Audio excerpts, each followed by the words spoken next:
My name's Brian, and I'm here again to talk about my update on supervision and some other things. Again, this is me speaking. Um, I did apply to be a member of ACRA's GREC committee, wasn't accepted as a full member, so I have no vote, have no voice. I do listen as an alternate member when I can. I am the president-elect, so I will review some of these statements when they come out from the GREC as a member of the exec committee. I'll make suggestions. However, sometimes they're accepted, sometimes they're not. I'm not going to get any more detailed than that, except to say this is my opinion and I'm not trying to represent anyone else. So let's get to the details.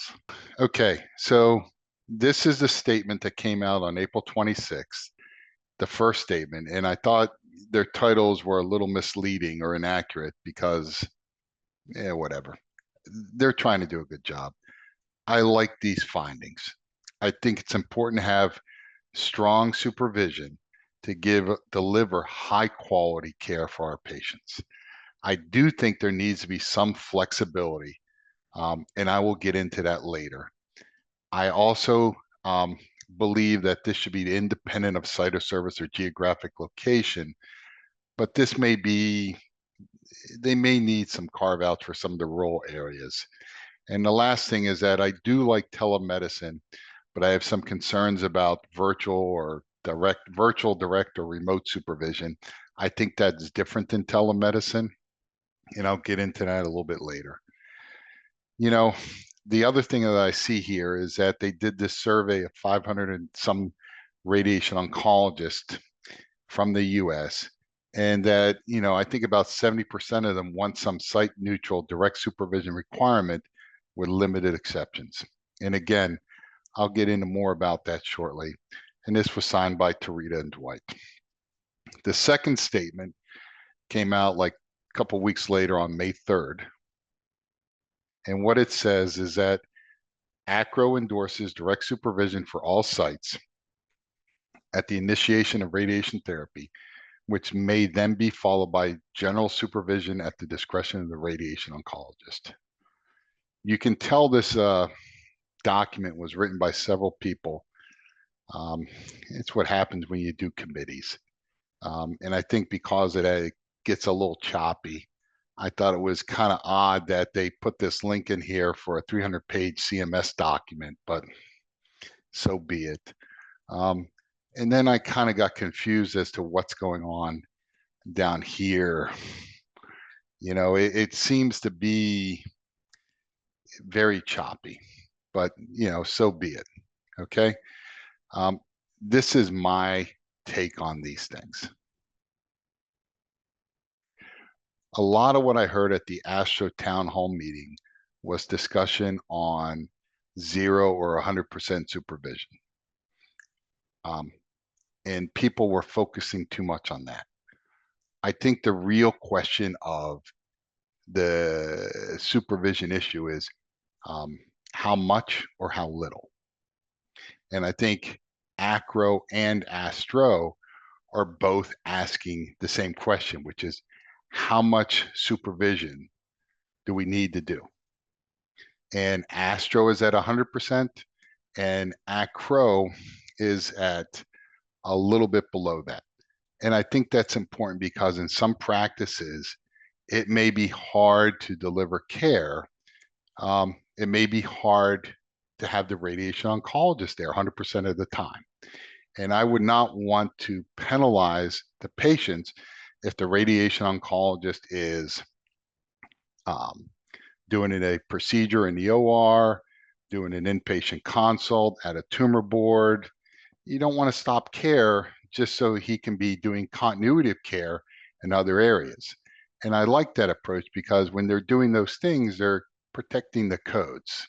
It's patient care. So that I'm agreement with. What I don't like is the question when it's phrased as how little supervision is needed. And that is a real slippery slope that makes me feel very uncomfortable. And I've seen some practices where they were owned or they were employed by the hospital.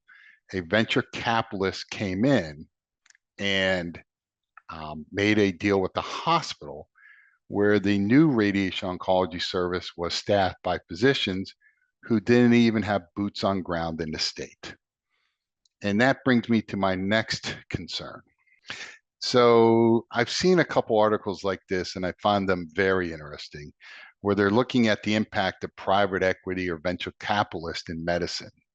And what I see is that is to me is interesting is that this is a big problem, and it hasn't really gotten into radiation oncology that much just yet. I mean, there are some big practices, and they can have some problems, but the idea behind a venture capitalist or private equity acquiring your practice is that they are buying it, they are going to skin it, uh, skeletonize it, whatever you want to call, and take on a lot of debt and then sell it as a toxic asset at some point in the future.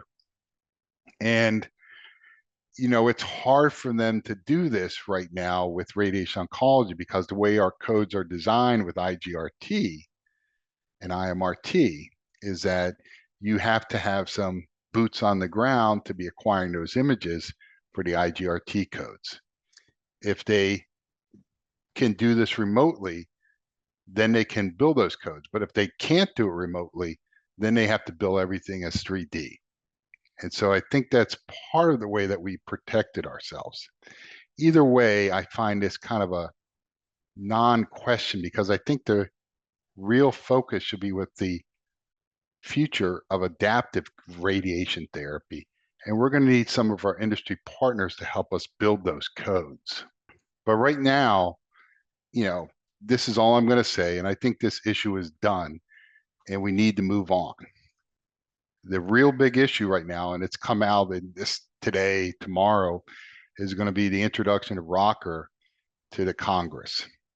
And this is a big issue that we have to be learning more about and see how it impacts our practices. And I encourage you to reach out to whoever you can at Astro or Acro and learn more about it to figure out whether you want to support it or not. I'll probably be doing some similar discussions on my channel here. And if you have any questions, you can always reach out and contact me directly. Other than that, stay safe and take care. Bye-bye.